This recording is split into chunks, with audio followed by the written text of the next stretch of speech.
ہمارے چینل میں خوش آمدید۔ تو چلیے شروع کرتے ہیں آج کی کہانی۔ میں اس وقت دلہن بن کر سیج پر بیٹھی ہوئی تھی اور آنے والے وقت سے خوف زدہ تھی۔ میں جانتی تھی کہ یہ شادی بالکل بے جوڑ ہے اور اس شادی میں نہ تو میری مرضی اور نہ ہی رضامندی شامل تھی۔ یہ شادی مجبوراً میرے گلے کا توق بنا دی گئی تھی اور اب مجھے دلہن کی طرح یہاں پر سجا دیا گیا تھا۔ میں سوچ بھی نہیں سکتی تھی کہ میری زندگی میں یہ دن بھی آئے گا، اور میں اس وقت بے بسی کے عالم میں یہاں پر پڑی ہوئی تھی۔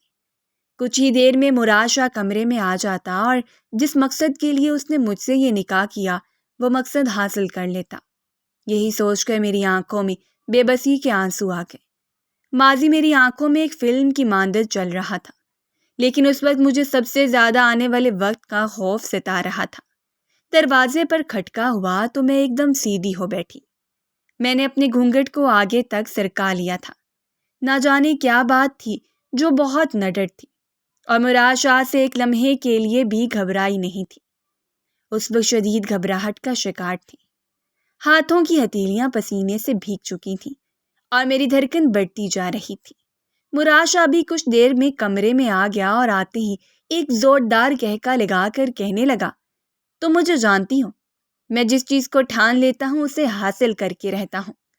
اب تم میری دسترس میں ہو اور یہاں سے کہیں نہیں جا سکتی۔ میں تمہارے ساتھ جو سلوک بھی کرنا چاہوں کر سکتا ہوں۔ مراد شاہ کے منہ سے یہ سن کر میں نے اپنے ہاتھوں کی مٹھیوں کو ایک دم بھینچ لیا۔ مجھے اس وقت غصہ نہیں آ رہا تھا، ایک عجیب سی بے بسی محسوس ہو رہی تھی۔ ایک خود ترسی کی کیفیت مجھ پر طاری تھی۔ مراد شاہ یہ کہتے ہوئے میرے قریب بیٹھ گیا اور میرے گھونگھٹ کو دیکھ کر کہنے لگا، آج بھی تم نے اپنے منہ پر گھونگھٹ ڈالا ہوا ہے؟ تمہارے اسی حجاب نے تو مجھے تمہاری طرف متوجہ کیا تھا۔ اب اگر تم یہ گھونگھٹ نہیں ہٹاؤ گی تو مجھے کوئی دوسرا طریقہ اختیار کرنا پڑے گا۔ مراد شاہ کے لہجے میں غصہ اور تحکم تھا۔ میں ایک دم اپنا ہاتھ بڑھا کر گھونگھٹ اٹھانے لگی تو اس نے میرا ہاتھ تھام لیا۔ میرے ہاتھوں پر لگی ہوئی سرخ مہندی اسے اپنی طرف متوجہ کر گئی اور وہ بے اختیار میرے ہاتھ پر اپنے لب رکھ گیا۔ میں گھبرا گئی اور اپنے ہاتھ کو چھڑا کر پیچھے کر لیا۔ میری اس حرکت کو اس نے دلچسپی سے دیکھا اور مسکرا دیا۔ تبھی اس نے آگے بڑھ کر میرا گھونگھٹ اٹھایا اور پھر میرے چہرے پر نگاہ پڑتے ہی اس کی آنکھوں میں حیرت کا ایک جہان آباد ہو گیا۔ اس کا منہ کھلے کا کھلا رہ گیا، جبکہ میں جو اس کی طرف سے کچھ کہنے کی منتظر تھی خود بھی ایک دم خاموش رہ گئی۔ مراد شاہ کے چہرے پر حیرت اور آنکھوں میں بے چینی واضح دکھائی دے رہی تھی، اور یہ سب کچھ مجھے ماضی کی یاد دلا رہا تھا اور میں ماضی کی بھول بھلیوں میں کھو گئی۔ یہ آج سے کچھ عرصہ پہلے کی بات ہے۔ میں اس گاؤں میں نئی یہاں آ کر آباد ہوئی تھی۔ اس گاؤں میں میرے ماموں اور مامی رہا کرتے تھے۔ میں کسی دوسرے گاؤں میں رہا کرتی تھی اپنی والدہ کے ساتھ، کیونکہ میرے ابا کا انتقال تو میرے بچپن میں ہی ہو گیا تھا، تو میری والدہ نے میری پرورش کی اور مجھے دین کے اصولوں پر تعلیم دلوائی۔ والدہ کی محنت اور ان کی خواہش کے مطابق میں نے قرآن پاک حفظ کر لیا۔ والدہ نے میرے اوپر بہت زیادہ توجہ دی اور مجھے قرآن پاک حفظ کروا کر انہوں نے جیسے ایک عظیم سمندر پار کر لیا۔ میں چونکہ مدرسے میں زیادہ وقت دے رہی تھی، سکول کی اتنی پڑھائی نہیں کی تھی، اسی لیے مدرسے کے اصولوں کے مطابق ہی اپنی زندگی گزارنے لگی۔ شروع سے ہی مجھے اماں نے نقاب کرنے کی عادت ڈال رکھ دی تھی اور میں ہر وقت نقاب کر کے ہی باہر جایا کرتی تھی۔ مجھے اتنی عادت ہو گئی تھی کہ میں کبھی بھی اپنا نقاب نہیں ہٹاتی تھی، اور اماں کو یہ بہت اچھا لگتا تھا۔ وہ اکثر مجھے کہتی، زارا بیٹا، میں جب تجھے اس طرح پردہ کرتے ہوئے دیکھتی ہوں تو میرے دل کو گہرا اطمینان ہو جاتا ہے۔ میں نہیں چاہتی میری بیٹی کے چہرے پر زمانے کی بری نظر پڑے اور اس کا حسن داغدار ہو۔ میں یہی چاہتی ہوں کہ میری بچی ہمیشہ خوش رہے اور لوگوں کی نظروں سے محفوظ رہے۔ اماں ہمیشہ میری خوشی اور میری سلامتی چاہتی تھی۔ اماں کی خواہش کے مطابق میں نے نقاب کرنا شروع کر دیا تھا، اور پھر مجھے یہ خود بھی اچھا لگنے لگا اور مجھے اس کی عادت ہوتی چلی گئی۔ میں نے حفظ کر لیا، اور جس دن مجھے مدرسے سے حفظ کی باقاعدہ سند ملی اس دن اماں بے تحاشا خوش تھی، اور کھڑے ہو کر جب انہوں نے مجھے اپنے گلے سے لگایا تو مجھے صحیح معنوں میں اس بات کا احساس ہوا کہ میں نے کوئی غیر معمولی کامیابی حاصل کی ہے۔ میں خود بھی اپنی اس کامیابی پر بہت مسرور تھی۔ اور مدرسے میں بھی مجھے سب نے بہت زیادہ مبارکباد دی تھی۔ میری زندگی ایک مخصوص ڈگر پر چل رہی تھی۔ مجھے حفظ کیے ہوئے 2 مہینے ہی ہوئے تھے۔ میں گاؤں کے بچوں کو قرآن پاک پڑھانے لگ گئی تھی، کیونکہ بہت سارے والدین میرے پاس آئے تھے جو اپنے بچوں کو قرآن پاک کی تعلیم دلوانا چاہتے تھے۔ میں نے انہیں منع نہیں کیا، کیونکہ میں سارا دن تو گھر پر فارغ ہی رہتی تھی۔ ایسے میں اگر چند بچے میرے پاس آ کر دینی تعلیم حاصل کر لیتے تو اچھا رہتا۔ یہی سوچ کر میں نے بچوں کو گھر پر پڑھانا شروع کر دیا۔ ابا کے تو کوئی رشتہ دار تھے نہیں، اور اگر کوئی تھا بھی تو انہوں نے ابا کے مرنے کے بعد ہم سے کوئی رابطہ نہیں رکھا تھا۔ اماں کا ایک بھائی دوسرے گاؤں میں رہتا تھا۔ ماموں اکثر ہمارے پاس چکر لگا لیا کرتے تھے۔ ماموں کے 2 ہی بچے تھے، ایک بیٹا اور ایک بیٹی۔ بیٹا مجھ سے بڑا تھا، جبکہ بیٹی مجھ سے چھوٹی تھی۔ وہ بھی اکثر ماموں کے ساتھ آ جایا کرتی، تو ہمارے چھوٹے سے گھر میں رونق ہو جاتی۔ میں چونکہ آج کل گھر پر رہتی تھی اور اماں کے ساتھ ان کے کام میں ہاتھ بٹا دیا کرتی تھی۔ اماں سلائی کڑھائی کا کام کرتی تھی اور اسی سے ہماری گزر بسر ہوتی تھی۔ میں اماں کا ہاتھ بٹانے لگی اور آہستہ آہستہ کر کے میرے ہاتھ میں بھی صفائی آتی گئی، اور میں بہت پھرتی سے کام کرتی تو اماں کا کتنا ہی کام نمٹا دیتی۔ لیکن آج کل اماں کی طبیعت کچھ ٹھیک نہیں تھی۔ بدلتے ہوئے موسم نے اماں کو اپنی لپیٹ میں لے لیا تھا۔ آتی گرمیوں کے دن تھے اور اماں کو یرکان نے گھیر لیا تھا۔ گرمی کے باعث ان کے جگر میں کوئی مسئلہ ہو گیا تھا، جس کی وجہ سے انہیں شدید یرکان ہو گیا۔ اماں دوا کھا رہی تھی اور اپنا علاج کروا رہی تھی، لیکن کوئی فرق نہیں پڑا۔ ان کا رنگ دن بدن پیلا ہوتا جا رہا تھا اور بخار ہر وقت رہنے لگا تھا۔ اماں کی حالت دیکھ کر میں خود بھی گھبرا گئی اور اماں سے کہنے لگی، اماں چلو شہر چل کر کسی بڑے اسپتال میں چیک کرواتے ہیں، آپ کو یہاں سے آرام نہیں آ رہا۔ ڈسپینسری والا ڈاکٹر بھی بس یوں ہی اندازے سے ہی دوائی دیتا ہے۔ میں نے اماں کو بے بسی کے مارے کہا تو وہ بولی، نہیں بیٹا، میں پہلے سے کافی ٹھیک ہوں، یہ یرکان آہستہ آہستہ ہی ختم ہوتا ہے، تم فکر مت کرو، میں چند دنوں میں بالکل ٹھیک ہو جاؤں گی۔ اماں نے کمزوری بھرے لہجے میں کہا تو میں بے بسی سے انہیں دیکھ کر بولی، اماں آپ ٹھیک نہیں ہیں، آپ کی حالت ٹھیک نہیں۔ چند لفظ بولتے ہوئے آپ کو سانس چڑھ گیا ہے اور رنگ زرد پڑا ہوا ہے، میرے ساتھ چلیں، میری بات مان لیں۔ میں نے منت کرتے ہوئے اماں سے کہا تو وہ کہنے لگی، دیکھ میری بچی، میں چند دن سے یہ دوا کھا رہی ہوں، مجھے فرق ہے، 1-2 دن مزید انتظار کر لیتے ہیں، اگر فرق نہیں پڑا تو میں تیرے ساتھ چلی چلوں گی۔ اماں نے جیسے ہتھیار ڈالتے ہوئے مجھے کہا تو میں بھی خاموش ہو گئی۔ جانتی تھی اماں نہیں مانے گی اور میرے ساتھ شہر نہیں جائے گی، لیکن میں نہیں جانتی تھی کہ اماں کی یہ ضد بہت بھاری پڑے گی۔ اگلے دن اماں کی طبیعت اتنی زیادہ خراب ہو گئی کہ انہیں خون کی الٹیاں آنے لگی۔ اماں کی حالت دیکھ کے میں بہت گھبرا گئی اور میری آنکھوں میں آنسو آ گئے۔ اماں یہ آپ کو کیا ہوا ہے؟ آپ کو الٹی کیوں آ رہی ہے؟ میں نے روتے ہوئے اماں سے کہا تو اماں جو پہلے ہی نڈھال پڑی ہوئی تھی، الٹیاں کر کے ان کی حالت بری ہو گئی تھی۔ کہنے لگی، بیٹا مجھے کچھ نہیں ہوا، بس تو پریشان مت ہو اور میری ایک بات دھیان سے سن لے، اگر مجھے کچھ ہو جاتا ہے اور میں تیرے سر پر سلامت نہیں رہتی تو تم اپنے ماموں کے پاس چلی جانا، وہ تیرا خیال رکھیں گے، یہاں پہ اکیلے مت رہنا، اکیلے رہنا مناسب نہیں ہے۔ اماں نے مجھے کہا تو میں ان کی بات کا مفہوم سمجھ کر رونے لگی اور بولی، اماں یہ آپ کیا کہہ رہی ہیں؟ آپ اس طرح کی باتیں کیوں کر رہی ہیں؟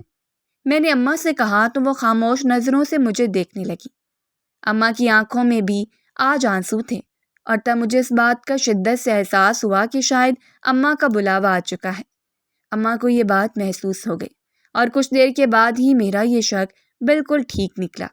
جب اماں کی روح پرواز کر گئی اور اماں مجھے اس بھری دنیا میں اکیلا چھوڑ گئی، میں پھوٹ پھوٹ کر رو دیتی اور بار بار اماں سے یہی کہہ رہی تھی، اماں میں آپ کو کہتی رہی کہ میرے ساتھ شہر والے اسپتال چلے، لیکن آپ نے میری بات نہیں مانی اور ڈسپینسری کے ڈاکٹر پر بھروسہ کیا۔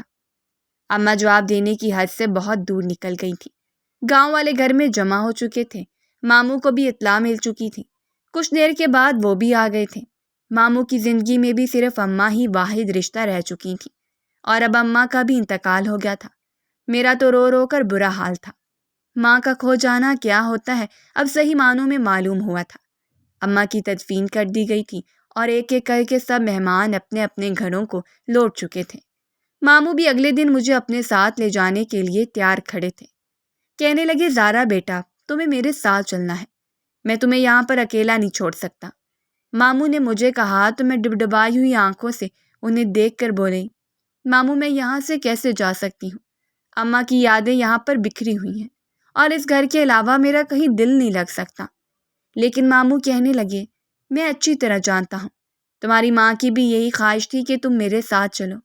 میں تمہارا سرپرست ہوں اور تمہیں اپنی پناہ میں لیتا ہوں۔ میں تمہیں یہاں پر اکیلا چھوڑ کر نہیں جاؤں گا۔ تم اپنا ضروری سامان باندھ لو اور میرے ساتھ چلو۔ ہاں، میں تم سے وعدہ کرتا ہوں کہ کبھی کبھار تمہیں یہاں پر چکر لگوا لیا کروں گا۔ جب تمہارا دل چاہے گا میں تمہیں یہاں پر لے آؤں گا۔ ماموں نے یہ کہتے ہوئے میرے سر پر ہاتھ رکھا تو میں پھوٹ پھوٹ کر رو دی۔ ماں تو چلی گئی تھی، ماں کو تو کھو دیا تھا، اور اب یہ گھر بھی مجھ سے دور ہو رہا تھا، لیکن مجھے یہاں سے جانا ہی تھا کہ میری ماں کی بھی یہی خواہش تھی۔ میں نے اپنی چند ضروری چیزیں بیگ میں رکھیں اور ماموں کے ساتھ جانے کو تیار تھی۔ روتے ہوئے اس گھر کو آخری نظر دیکھا اور پھر یہاں سے نکل آئی۔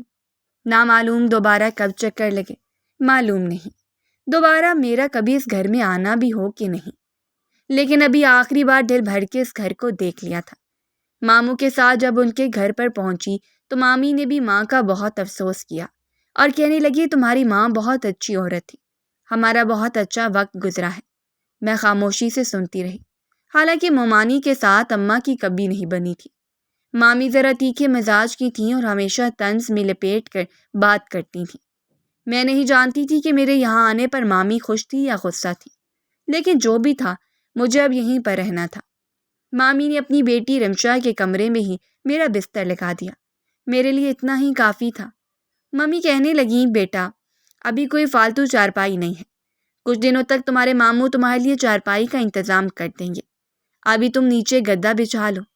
مامی کے کہنے پر میں نے ایسا ہی کیا اور مامی سے کہا، مامی آپ فکر مت کریں، میں نیچے ہی سو جایا کروں گی، مجھے کوئی مشکل نہیں ہے۔ میرے کہنے پر مامی کے چہرے پر اطمینان کا سایہ لہرانے لگا۔ میں جانتی تھی مامی بہت کنجوس ہیں اور انہیں خرچے سے بہت ڈر لگتا ہے، اور میرے یہاں آنے پر وہ ماموں کو ضرور پریشان کریں گی اور بات بات پر خرچہ گنوائیں گی۔ شروع میں تو یہاں پر دن اچھے گزر رہے تھے۔ ماں کی یاد جب حملہ آور ہوتی تو میں کہیں بیٹھ کر آنسو بہا لیتی اور خود ہی اپنے آنسو پونچھ لیتی۔ ماموں بھی اکثر آتے جاتے میرا حال احوال پوچھتے اور مجھ سے یہ پوچھ لیتے کہ مجھے کسی چیز کی ضرورت تو نہیں، اور میں انہیں یہی کہہ دیتی، نہیں ماموں، کسی چیز کی ضرورت نہیں ہے، تو وہ سر ہلاتے ہوئے مجھے اپنا خیال رکھنے کی تاکید کر کے چلے جاتے۔ میں چونکہ حافظ قرآن تھی اور روزانہ قرآن پاک پڑھ کر اماں کو بخش دیتی تھی، تبھی ایک دن مامی مجھے کہنے لگیں، زارا میں نے سنا ہے کہ تم وہاں پر گھر میں بچوں کو پڑھایا کرتی تھی۔ مامی کے کہنے پر میں بولی، جی مامی، وہاں پر کافی بچے میرے پاس پڑھنے کے لیے آتے تھے اور میں انہیں شام کے وقت گھر پر پڑھا دیا کرتی تھی۔ مامی کہنے لگیں، پھر تو تمہیں کافی ہدیہ ملتا ہوگا۔ مامی نے کرید کر پوچھا تو میں چپ سی ہو گئی۔ آہستہ سے بولی، مامی میں نے کبھی کسی سے خاص طور پر ہدیہ نہیں مانگا، جس کی جتنی حیثیت ہوتی تھی وہ خود ہی مجھے دے دیتا تھا، اور اگر کوئی نہیں بھی دیتا تھا تو میں کبھی مانگتی نہیں تھی۔ میں نے مامی سے کہا تو وہ عجیب سی نظروں سے میری طرف دیکھنے لگی، جبکہ سچ یہی تھا کہ میں نے کبھی کسی سے ہدیہ کے لیے نہیں کہا تھا۔ کچھ دیر کی خاموشی کے بعد مامی کہنے لگی، زارا میں سوچ رہی تھی کہ تم گھر پر اکیلی بیٹھی رہتی ہو اور ایسے ہی اپنی ماں کے بارے میں سوچ سوچ کر روتی رہتی ہو، تو کیوں نہ تم یہاں پر گاؤں میں بچوں کو پڑھا دیا کرو اور مناسب ہدیہ لے لیا کرو۔ مامی کی بات سن کر میں نے چونک کر انہیں دیکھا۔ اب مجھے سمجھ میں آیا تھا کہ مامی مجھ سے ہدیے کی بات کیوں کر رہی تھی۔ تبھی میں نے مامی سے کہا، جی مامی ٹھیک ہے، جیسا آپ کہیں، بلکہ اچھا ہے میری مصروفیت ہو جائے گی اور من بھی بہلا رہے گا۔ میں نے مامی سے کہا تو وہ کہنے لگیں، بس تو ٹھیک ہے، پھر میں تمہارے لیے یہ بات کرتی ہوں، مجھے یقین ہے کہ تمہیں بہت سارے بچے پڑھانے کے لیے مل جائیں گے۔ مامی کا چہرہ اس وقت اندرونی خوشی سے تمتما رہا اور میں اچھی طرح سمجھ رہی تھی کہ یہ خوشی کس بات کی ہے، اور اگلے 1-2 دنوں میں ہی مامی نے میرے لیے چند بچوں کا بندوبست کر لیا۔ وہ بچے گھر پر آ کر 1 گھنٹہ مجھ سے پڑھ لیتے تو میرا بھی وقت اچھا گزرنے لگا۔ مجھے نہیں معلوم کہ مامی نے ان سے کیا ہدیہ مقرر کیا تھا، میں نے پوچھا بھی نہیں۔ میں جانتی تھی کہ مامی نے جان بوجھ کر ان بچوں کو گھر پر قرآن پاک پڑھنے کے لیے بلوایا ہے تاکہ میرے ذریعے وہ کمائی کر سکے اور اپنے اخراجات پورے کر سکے۔ وہ اب خالی بیٹھ کر تو مجھے کھلانے سے رہیں، اسی لیے انہوں نے یہ ترکیب نکالی تھی اور مجھے اس میں کوئی اعتراض بھی نہیں تھا۔ میں نے قرآن پاک حفظ کیا تھا، میرے پاس ایک علم تھا اور میں اسے جتنا چاہتی بانٹ سکتی تھی، اور میں وہی کر رہی تھی۔ مجھے پیسوں کا کوئی لالچ نہیں تھا۔ دن اسی طرح گزرتے جا رہے تھے اور مجھے پڑھاتے ہوئے 1 مہینہ ہو چکا تھا جب ایک دن مامی کہنے لگی، زارا، گاؤں کے جو چودھری صاحب ہیں وہ اپنے بچوں کو تم سے قرآن پاک پڑھانا چاہتے ہیں۔ ان کے 3 بچے ہیں اور تینوں کو تمہارے پاس پڑھنے کے لیے بھیجنا چاہتے ہیں، لیکن اس میں ایک دقت ہے۔ مامی نے اتنا کہا تو خاموش ہو گئی۔ میں نے سوالیہ نظروں سے انہیں دیکھا اور پوچھا، مامی کیا بات ہے؟ تو کہنے لگی، دراصل ذمہ دارنی کہتی ہیں کہ تم انہیں گھر پر آ کر پڑھا دیا کرو، کیونکہ وہ اپنے بچوں کے معاملے میں بہت زیادہ وہمی ہے اور انہیں کہیں اور پڑھنے کے لیے نہیں بھیج سکتی۔ یہ عجیب بات سن کر میں حیران ہوئی اور مامی سے کہا، مامی بھلا ایسا کیسے ممکن ہے؟ جہاں باقی سب بچے پڑھنے کے لیے آ رہے ہیں تو وہ بچے بھی پڑھنے کے لیے آ جایا کریں، مجھے کوئی پریشانی نہیں ہے۔ لیکن مامی کہنے لگی، وہ گھر پر ہی پڑھانا چاہتے ہیں اور اس کے بدلے وہ تمہیں زیادہ رقم دیں گے۔ میں نے تو انہیں کہہ دیا ہے کہ زارا عصر سے 1 گھنٹہ پہلے آ کر پڑھا دیا کرے گی، اب کل سے تم وہاں پر چلی جایا کرنا۔ مامی کس طرح کہنے پر میں انہیں دیکھتی رہ گئی اور تبھی عجب دکھ بھرے انداز میں انہیں کہا، مامی آپ نے ان سے معاملہ بھی طے کر لیا اور مجھ سے پوچھا بھی نہیں؟ اگر میں وہاں پر نہ جانا چاہوں تو؟ میں نے بجھے ہوئے لہجے میں جب مامی سے مخاطب ہو کر کہا تو وہ ایک دم اپنا پینترا بدلتے ہوئے بولی، ارے زارا بیٹا، اگر تم وہاں پر نہیں جانا چاہتی تو کوئی بات نہیں، پھر تم ایسا کرنا، اپنے گھر جانے کی تیاری کرنا۔ یہ کہہ کر مامی غصے سے وہاں سے اٹھ کر چلی گئی اور میں بے بسی سے انہیں دیکھتی رہ گئی۔ میں جانتی تھی کہ مامی نے جو کچھ بھی کہا ہے مجھے وہی کرنا ہوگا، کیونکہ میں اماں والے گھر میں نہیں جا سکتی تھی۔ ماموں کبھی بھی مجھے وہاں نہیں جانے دیتے اور یہ بات حقیقت تھی کہ میں وہاں پر اکیلی نہیں رہ سکتی تھی۔ اسی لیے اگلے دن عصر سے 1 گھنٹہ پہلے میں تیار تھی اور مامی سے بولی، مامی مجھے زمیندار کے گھر چھوڑ آئے۔ مجھے معلوم نہیں ہے، ویسے بھی پہلی بار جا رہی ہوں تو جھجک ہو رہی ہے۔ میری بات سن کر مامی کے چہرے پر عجیب سی مسکراہٹ آ گئی اور کہنے لگی، ہاں چلو آؤ، میں تمہیں چھوڑ آتی ہوں اور لے بھی آؤں گی، تم پریشان مت ہونا۔ مامی نے جب مجھ سے کہا تو میں انہیں دیکھ کر رہ گئی، کیونکہ آج مامی کے لہجے میں مٹھاس تھی اور وہ محبت بھرے انداز میں بات کر رہی تھی۔ زمیندار کے گھر زمیندارنی نے بڑے ٹھنڈے سے انداز میں ہمارا استقبال کیا۔ اسے دولت کا گھمنڈ تھا اور اس کی گردن میں سریا فٹ تھا، تاہم مجھے یہاں سے کیا لینا دینا؟ میں بچے پڑھانے آئی تھی اور میرا جو کام تھا مجھے وہی کرنا تھا۔ زمیندارنی نے اپنے 3 بچوں کو بلوایا، وہ تینوں 8، 10 اور 7 سال کی عمر کے تھے اور تینوں بہت معصوم اور اچھے لگ رہے تھے۔ ادب سے انہوں نے مجھے سلام کیا تو میں نے بھی جواب دیا اور انہیں پڑھانے کے لیے بیٹھ گئی۔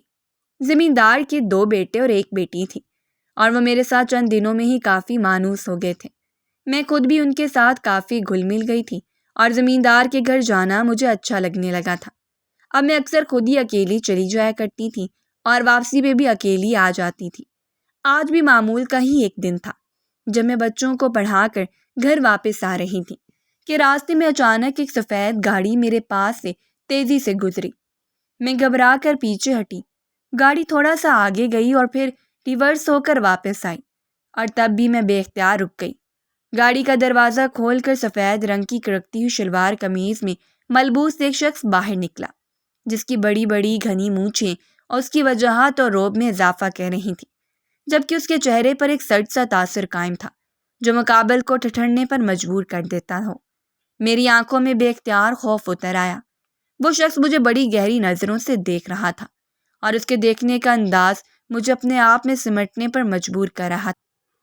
تبھی وہ ایک قدم آگے بڑھا اور میری آنکھوں میں جھانک کر کہنے لگا، لڑکی اس نقاب کو ہٹاؤ۔ میں بدک کر پیچھے ہٹی اور غصے سے اسے دیکھ کر کہنے لگی، کبھی نہیں، میں یہ نقاب کبھی نہیں ہٹا سکتی۔ میرے لہجے کی مضبوطی نے اسے چونکا دیا۔ وہ چند لمحے گہری نظروں سے مجھے دیکھتا رہا اور کہنے لگا، ایک دن تم خود اس نقاب کو میرے سامنے سے ہٹاؤ گی اور میں تمہارا چہرہ دیکھوں گا۔ تم جانتی نہیں ہو میں کون ہوں؟ میں مراد شاہ ہوں، مراد شاہ، اور جس چیز کی ٹھان لیتا ہوں وہ کر کے رہتا ہوں، یاد رکھنا۔ یہ کہہ کر وہ ایک کروفر سے اپنی گاڑی میں بیٹھا اور گاڑی تیزی سے آگے بڑھا کر لے گیا۔ میں نے بے اختیار اپنا رکا ہوا سانس بحال کیا۔ میں اس سے خوف زدہ ہو گئی تھی، اس کے کہنے پر ڈر گئی تھی، لیکن میں کبھی کسی غیر محرم کے سامنے اپنا نقاب نہیں کھول سکتی تھی۔ میری ماں کی تربیت ایسی تھی، اور پھر میرے مدرسے والوں نے مجھے یہی سب کچھ سکھایا تھا۔ میں نہیں جانتی تھی کہ میں نے صحیح کیا یا غلط، لیکن جو مجھے سکھایا گیا تھا میں نے اسی کے مطابق کیا تھا۔ میں گھر لوٹی تو بے تحاشا گھبرائی ہوئی تھی، میری رنگت زرد پڑی ہوئی تھی۔ مامی کہنے لگی، کیا بات ہے زارا، آج تم کچھ پریشان سی لگ رہی ہو۔ میں ایک دم چونک اٹھی۔ پہلے خیال آیا کہ مامی کو بتا دیتی ہوں، لیکن سوچا مامی کہیں کچھ غلط نہ سمجھ لے، کیونکہ مامی کا ذہن برائی کی طرف زیادہ مائل ہوتا ہے، اس لیے چپ ہو گئی اور صرف اتنا ہی کہا، مامی راستے میں کتا پڑ گیا تھا، بس اس سے بچتے بچاتے بھاگ کر گھر پہنچی ہوں، تبھی بہت زیادہ تھک گئی ہوں۔ یہ کہہ کر میں نے گھڑے سے پانی ڈالا اور ایک ہی سانس میں چڑھا لیا۔ مامی نے گہری نظروں سے مجھے دیکھا اور کچھ نہیں بولی، لیکن میرے دل و دماغ پر مراد شاہ کی دہشت طاری ہو گئی تھی اور مجھے اس سے شدید خوف محسوس ہو رہا تھا۔ لیکن رات تک میں نارمل ہو چکی تھی اور اگلے دن تک اس بات کو بھول چکی تھی۔ کچھ دن تو بہت سکون سے گزرے اور ایک دن پھر مراد شاہ نے مجھے راستے میں روک لیا اور اشارے سے نقاب اتارنے کا کہا۔ میں نے بھی فوراً نام میں سر ہلایا۔ مراد شاہ نے غصے سے مجھے دیکھا۔ میں نے ایک بار پھر نام میں سر ہلایا تو وہ اپنے منہ پر ہاتھ پھیرتا ہوا مجھے دھمکی دیتا ہوا وہاں سے چلا گیا۔ میں نہیں جانتی تھی کہ مراد شاہ نے اسے اپنی توہین سمجھا ہے اور اب وہ ضد پر اتر آیا ہے۔ اگر مجھے خبر ہوتی تو شاید میں اس کی منت کر لیتی اور اسے واسطہ دے دیتی، اسے روک لیتی، لیکن اس کی خبر مجھے بہت دیر سے ہوئی تھی۔ مراد شاہ اب روز میرے راستے میں آتا اور مجھے نقاب ہٹانے کا کہتا، اور میں اسے یہی کہتی کہ میں یہ نقاب کبھی نہیں ہٹاؤں گی۔ مراد شاہ ایک دن غصے میں پھٹ پڑا اور کہنے لگا، تم نہیں جانتی کہ تم کس کے ساتھ پنگا لے رہی ہو۔ میں مراد شاہ ہوں، میرے پیچھے لڑکیاں مرتی ہیں اور میرے ایک اشارے پر اپنا سب کچھ قربان کر دینے کے لیے تیار ہوتی ہیں۔ تم جانتی نہیں ہو، میں جب اپنی آئی پر آ گیا تو تمہیں کسی کو منہ دکھانے کے قابل نہیں چھوڑوں گا۔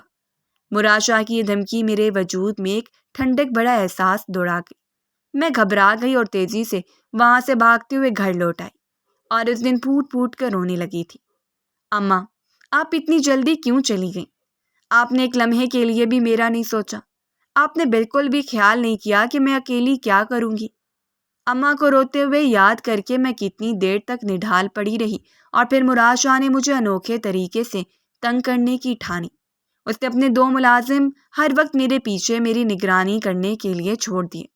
وہ دونوں میرے گھر کے باہر کھڑے رہتے۔ میں جب بچوں کو پڑھانے کے لیے زمیندار کے گھر جاتی تو میرے ساتھ ساتھ چلتے ہوئے وہاں تک جاتے، اور پھر وہاں سے جب واپس آتی تو وہ مجھے گھر پہنچاتے۔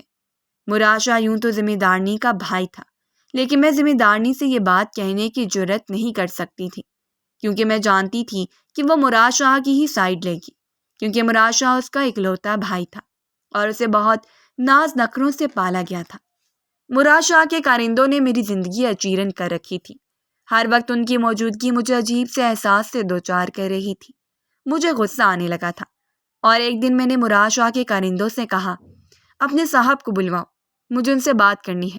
اس کے کارندوں نے فوری طور پر میرا پیغام اس سے بھجوا دیا، اور جب مراد شاہ آیا تو میں نے اسے کہا، میں صرف ایک شرط پر اپنا چہرہ تمہیں دکھاؤں گی، اگر تم مجھ سے نکاح کر لو تو میں اپنا چہرہ تمہارے سامنے کھول دوں گی۔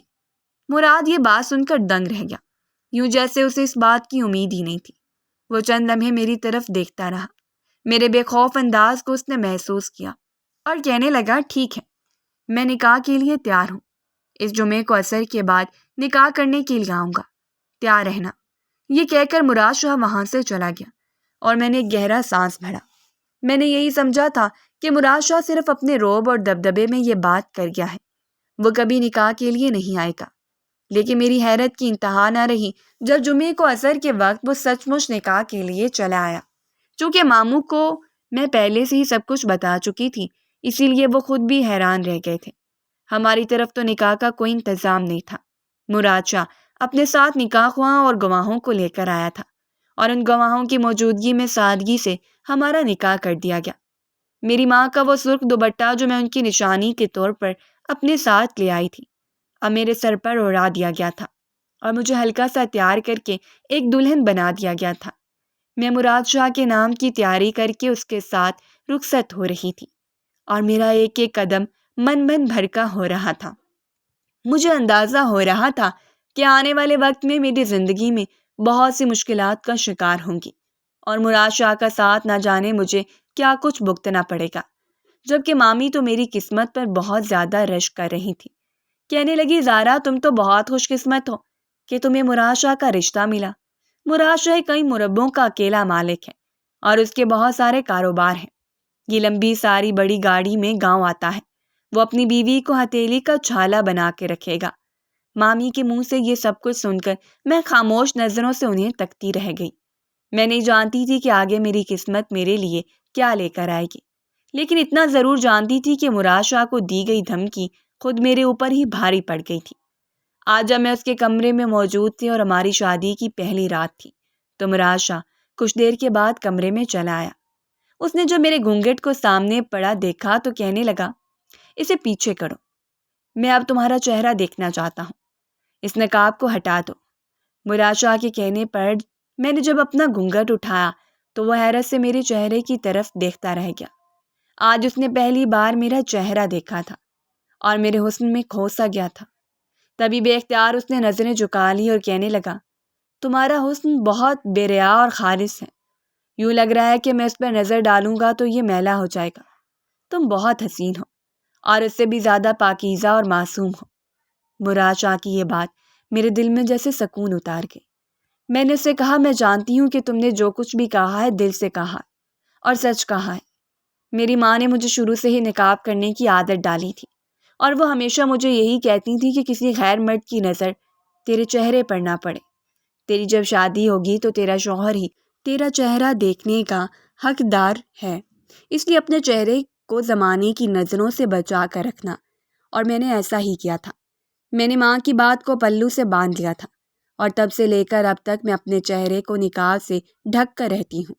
میں نے جب مراد شاہ سے کہا تو وہ بے اختیار خاموش ہو گیا اور کچھ دیر وہیں بیٹھے رہنے کے بعد وہ کمرے سے چلا گیا۔ نہ جانے کیوں مجھے بہت عجیب محسوس ہوا۔ میں جو اس کی طرف سے اس بات کی توقع کر رہی تھی کہ وہ ابھی مجھے رونٹ ڈالے گا، پامال کر دے گا، اس وقت اٹھ کر اس کا وہاں سے چلے جانا مجھے حیرت میں ڈال گیا تھا اور میں سوچنے پر مجبور ہو گئی تھی کہ آخر مراد شاہ نے ایسا کیوں کیا، وہ یہاں سے اٹھ کر کیوں گیا۔ لیکن اس کے بعد میں سکون سے سو بھی نہ سکی۔ مراد شاہ باقی ساری رات کمرے میں نہیں آیا تھا اور اگلے دن بھی صبح کے وقت وہ کمرے میں نہیں تھا۔ مجھے پریشانی ہو رہی تھی کہ میں کیا کروں۔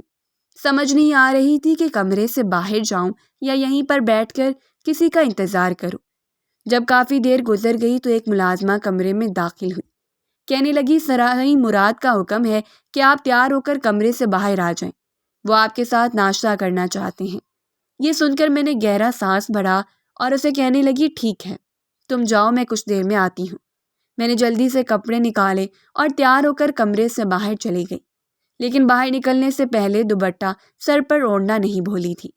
لیکن جیسی میں ہال کی طرف آنے لگی تو سامنے ہی مرد ملازم کھڑا تھا۔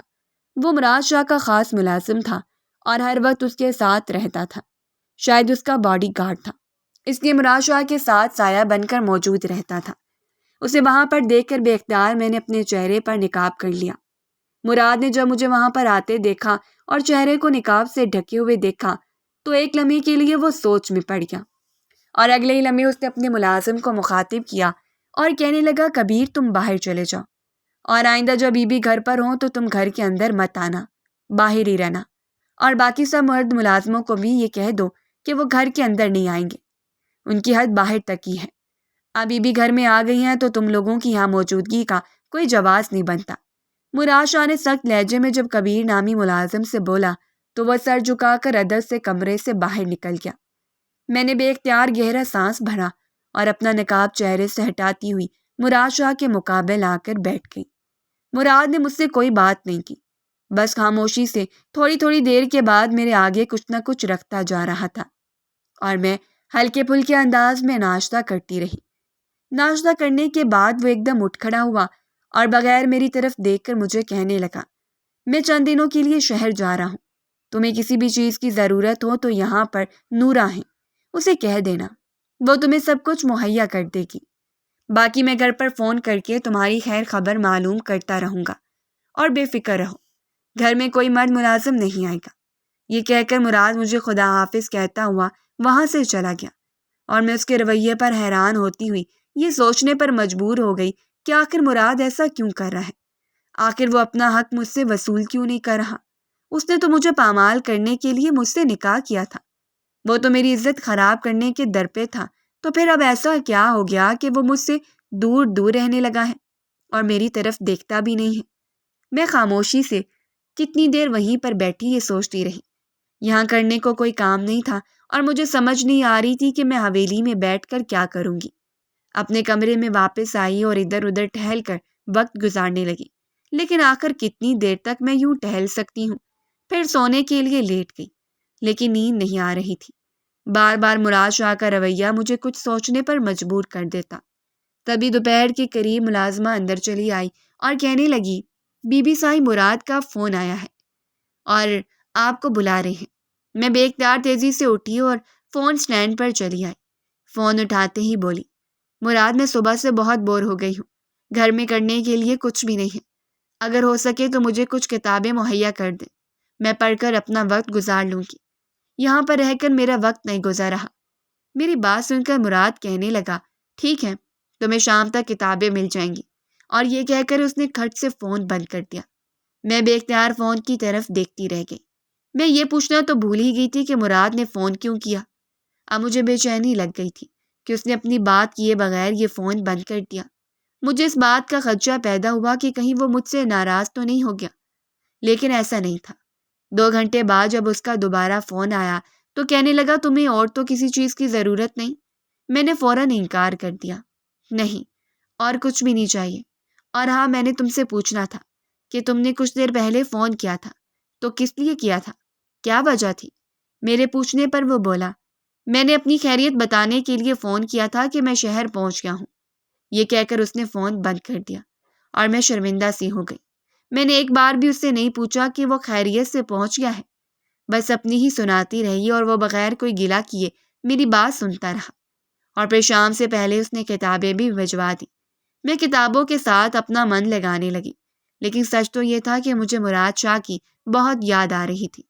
شہر جا کر نہ جانے اس نے میرے ساتھ زیادتی کی تھی یا اپنے لیے بھلائی کی تھی، جو بھی تھا، اب اس کی یہاں پر غیر موجودگی مجھے بری طرح محسوس ہو رہی تھی، اور جیسی میں کتاب کھولتی تو مراد شاہ کا چہرہ میری نگاہوں کے سامنے آ جاتا اور میں بے اختیار اسے سوچنے لگتی۔ اگر میں اس کی حرکتوں کو نظر انداز کروں تو وہ یقیناً ایک بہت اچھا انسان تھا، جس کا خواب کوئی بھی لڑکی دیکھ سکتی ہے۔ اس کے پاس دولت کی کمی نہیں تھی، اس کے پاس حسن اور وجاہت کی کمی نہیں تھی، اس کے پاس سب کچھ وافر تھا اور اسے کوئی بھی لڑکی مل سکتی تھی۔ ایک ضد انا میں آ کر اس نے میرے ساتھ نکاح کر لیا تھا، لیکن میں حیران تھی کہ جس وجہ سے اس نے نکاح کیا تھا ابھی تک اس نے ویسا کچھ نہیں کیا تھا، اور ہم دونوں کے درمیان خاموشی سے ایک رشتہ چل رہا تھا جو نہ جانے کس پل ختم ہو جاتا۔ مراد شاہ کو شہر گئے ہوئے 6 دن ہو چکے تھے، اور ان 6 دنوں میں نے اسے بہت یاد کیا تھا۔ اس کی بھیجی گئی کتابوں میں سے ایک بھی کتاب نہیں پڑھ پائی تھی، بلکہ صرف قرآن پاک پڑھتی اور وہ بھی روز کے روز اپنی والدہ کو بخش دیتی۔ مراد شاہ کا انتظار میرے لیے تکلیف دہ ہوتا جا رہا تھا، اور میں چاہتی تھی کہ وہ جلد سے جلد واپس لوٹ آئے۔ اور ٹھیک 15 دن کے بعد جب وہ شہر سے لوٹا تو میں بے اختیار بھاگ کر اس کے گلے سے لگ گئی اور سسک اٹھی، مراد، تم نے اتنے دن لگا دیے، میں نے ایک ایک لمحہ تمہیں یاد کیا، نہ جانے کیا بات ہے، تم نے چند دنوں میں ہی میرے اوپر اپنی محبت کا جادو طاری کر دیا ہے، میں تمہارے بغیر ایک لمحہ بھی گزار نہیں پائی، مجھے بار بار تمہارا خیال آتا رہا۔ میں نے روتے ہوئے جب مراد سے کہا تو وہ حیرانی بھری نظروں سے میری طرف دیکھنے لگا اور کہنے لگا، سچ تو یہ ہے زارا کہ میں نے بھی تمہیں ہر لمحہ یاد کیا، ایک ایک لمحہ تمہاری یاد سے بھرپور تھا، میں تمہاری وجود سے نظریں چراتا ہوا یہاں سے چلا گیا تھا، میں نہیں چاہتا تھا کہ تمہیں میلا کر دوں، کیونکہ اس دن جب میں نے تمہارا چہرہ دیکھا تو پہلی بار اتنا پاکیزہ اور معصوم چہرہ دیکھ کر میرا دل کیا کہ تمہیں دیکھتا رہا، لیکن پھر ایسے لگا جیسے میرے بغیر وضو کے تمہیں دیکھنے سے مجھے گناہ ہوگا۔ میں نے اپنی نظریں جھکا لی۔ تمہارے چہرے پر اتنی نورانیت تھی، اتنی معصومیت تھی کہ اس نے میرے اندر کے شیطان کو مار دیا، ایک لمحے میں میرے اندر کی ساری برائیوں کو ختم کر دیا۔ اور اس لمحے جو مراد شاہ بیدار ہوا وہ بہت مختلف تھا، اسی لیے میں اٹھ کر کمرے سے چلا گیا۔ میں تمہارے حسن سے نظریں چرا رہا تھا، تمہاری معصومیت سے دور بھاگ رہا تھا۔ میرے اندر ایک ایسی جنگ چھڑ گئی تھی جو مجھے میرے ہی مد مقابل کر گئی تھی، اور پھر اس جنگ سے بھاگنے کے لیے میں نے شہر میں فرار کا راستہ ڈھونڈنا چاہا، لیکن وہاں جا کر بھی مجھے فرار نہیں ملا۔ ہر لمحہ تمہارا خیال ستاتا رہا اور میں تمہیں یاد کر کے بے چین ہوتا رہا۔ تمہاری محبت میرے دل میں ایک تناور درخت بن چکی تھی، اور اس محبت سے منہ پھیرنے کا میں سوچ بھی نہیں سکتا تھا۔ اسی کشمکش میں کافی دن گزر گئے، اور پھر میں نے جب خود سے ہار مان لی اور میں نے سوچ لیا کہ تمہارے آگے گھٹنے ٹیک دوں گا، تمہاری محبت کی بھیک مانگوں گا، تو دیکھو اللہ نے مجھے بنا مانگے ہی سب کچھ دے دیا۔ تمہاری محبت، تمہارا اعتراف سن کر آج میں خود کو سب سے خوش قسمت تصور کر رہا ہوں۔ میں جان گیا ہوں کہ اللہ نے میری جھولی میں وہ سب کچھ ڈال دیا ہے جس کا میں نے سوچا تھا اور اللہ کے سامنے اسے مانگا تھا۔ مراد شاہ کے چہرے پر سچی محبت کا عکس جھلملا رہا تھا، اور اس کی آنکھوں میں سچائی دیکھ کر بے ساختہ میری نظریں جھک گئیں، اور میں آہستہ سے بولی، مراد شاہ، میں بھی ان چند دنوں میں تمہاری جدائی کی بدولت اس محبت سے آشنا ہوئی ہوں، ورنہ اس سے پہلے تک تو میں تمہیں ایک اچھا انسان نہیں سمجھتی تھی، لیکن اب میرے لیے تم سے بہتر اور کوئی بھی نہیں ہے۔ یہ کہہ کر میں نے آہستہ سے مراد شاہ کے کندھے پر اپنا سر رکھ دیا اور اپنی آنکھیں خود سپردگی کے انداز سے بند کر لی۔ مراد نے آہستہ سے میرے ماتھے پر اپنے لبوں کو رکھا اور کہنے لگا، زارا، نہ جانے تم میں ایسا کیا جادو ہے کہ تم نے مجھے ایک پل میں مکمل بدل کر رکھ دیا۔ سچ سچ بتانا، کہیں کوئی جادوگرنی تو نہیں ہو تم؟ مراد نے یہ کہتے ہوئے شرارت سے میری طرف دیکھا تو میں ہلکا سا کہکا لگا کر بولی، ہاں، بہت بڑی جادوگر ہوں، دلوں کی جادوگرنی ہوں، دل چرانے کا فن جانتی ہوں۔ یہ کہہ کر میں ہنسنے لگی تو مراد کہنے لگا، اور تمہارا دل صرف میرا ہے، اور اس میں صرف میں قیام کروں گا۔ مراد نے میرے دل والے مقام پر انگلی رکھ کر کہا تو میں محبت سے اس کی طرف دیکھ کر آہستہ سے ہاں میں سر ہلا گئی۔ مراد کا چہرہ بھی اس وقت میری محبت سے بھرا ہوا تھا۔ اس کے ہاتھ آہستہ آہستہ میرے بالوں میں انگلیاں پھیر رہے تھے، اور میں اس کے جذبات کے ساتھ بہتی چلی گئی اور اس کی شدت برداشت کرنے لگی۔ مراد شاہ کی محبت میرے لیے ایک کل حاصل تھی، ایک ایسی نعمت جو ماں کی دعا کے بعد حاصل ہوتی ہے، اور میں جانتی تھی کہ میری ماں نے ہمیشہ میرے لیے بہت دعائیں کی تھیں، اور وہ چاہتی تھی کہ میں اپنی زندگی میں سب کچھ حاصل کروں۔ وہ رات میری اور مراد کی محبت کی گواہ بن گئی تھی، اور ہم دونوں محبت کی بارش میں بھیگتے جا رہے تھے۔ اگلے دن مراد کے اٹھنے سے پہلے ہی میں کچن میں چلی گئی اور اس کی پسند کا ناشتہ بنانے لگی۔ میں چاہتی تھی کہ مراد کو میرے وجود کے، میرے ہاتھوں کی اتنی عادت ہو جائے کہ وہ میرے بغیر ایک پل نہ رہ سکے، اور ہمیشہ میری محبت کا دم پھٹتا رہے، کیونکہ جتنا میں نے مراد کے بارے میں سنا تھا میں نہیں جانتی تھی کہ کب وہ اپنی فطرت بدل لے۔ مراد بھی کچھ دیر کے بعد اٹھ کر باہر آ گیا، اور جب اس نے مجھے کچن میں مصروف دیکھا تو کہنے لگا، ارے یہ تم کیا کر رہی ہو؟ بہت سارے ملازم ہیں گھر میں، وہ یہ کام سنبھال لیں گے، تم اس کام کے لیے نہیں ہو۔ لیکن میں نے محبت بھری نظروں سے مراد کی طرف دیکھا اور کہا، مراد، میں یہ کام اپنی مرضی اور خوشی سے کر رہی ہوں، اور صرف تمہارے لیے کر رہی ہوں۔ میں چاہتی ہوں کہ تمہارا ہر کام میں خود اپنے ہاتھوں سے کروں، اس لیے مجھے منع مت کرو، مجھے اس کام میں خوشی ہوتی ہے۔ میں نے مراد سے جب کہا تو وہ محبت پاش نظروں سے میری طرف دیکھنے لگا، اور پھر آہستہ سے میرے ماتھے پر ایک نرم بوسہ دیا۔ خوشگوار ماحول میں ناشتہ کرنے کے بعد میں نے مراد سے ایک بات کہی تو وہ فوراً کہنے لگا، ارے یہ بھی کوئی پوچھنے کی بات ہے، چلو میں بھی تمہارے ساتھ چلتا ہوں۔ اس کے فوراً حامی بھرنے پر میں ایک لمحے کے لیے حیران رہ گئی اور اس کا ہاتھ تھام کر جلدی سے باہر کی طرف نکلی، لیکن اس سے پہلے چہرے پر نقاب کرنا نہیں بھولی تھی، کیونکہ میں جانتی تھی کہ یہ نقاب ہی میری سب سے بڑی ڈھال ہے، اور مراد نے اس نقاب کی وجہ سے ہی مجھ سے نکاح کیا تھا۔ میں کسی غیر محرم کی نظر اپنے چہرے پر نہیں پڑنے دے سکتی، کیونکہ اس چہرے سے مراد شاہ محبت کرتا ہے، اور میں اس وقت اماں کی قبر پر جا رہی تھی۔ میں نے مراد سے اسی خواہش کا اظہار کیا تھا کہ میں ماں کی قبر پر جانا چاہتی ہوں اور انہیں اپنی نئی زندگی کے بارے میں بتانا چاہتی ہوں، اور مراد نے میری یہ خواہش فوراً پوری کر دی۔ وہ میرے ساتھ ہی ماں کو ملنے کے لیے آیا تھا، اور ہم دونوں کو خوش دیکھ کر یقیناً ماں بھی بہت خوش ہو رہی ہوں گی۔ مراد کے ساتھ میں کچھ دیر ماں کی قبر پر رکی رہی، اور اپنے دل کی ساری بات کر کے جب مطمئن سے انداز میں اٹھی تو میرے دل کو اس بات کا یقین تھا کہ زندگی ہمیشہ مراد کے سنگ محبت بھرا سفر ثابت ہوگی، جہاں پر خوشیاں ہماری منتظر رہیں گی، اور میں ہاتھ بڑھا کر ان خوشیوں سے اپنی جھولی بھر لوں گی۔ میں نے آگے بڑھ کر مراد کا ہاتھ تھاما تھا، جو مجھ سے قدم آگے چل رہا تھا۔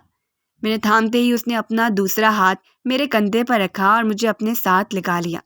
ہمارا سفر شروع ہو چکا تھا اور ایک نئی زندگی ہماری منزل تھی۔ اگر آپ کو ہماری کہانی پسند آئی ہو تو ہمارے چینل کو لائک کریں اور سبسکرائب کر دیں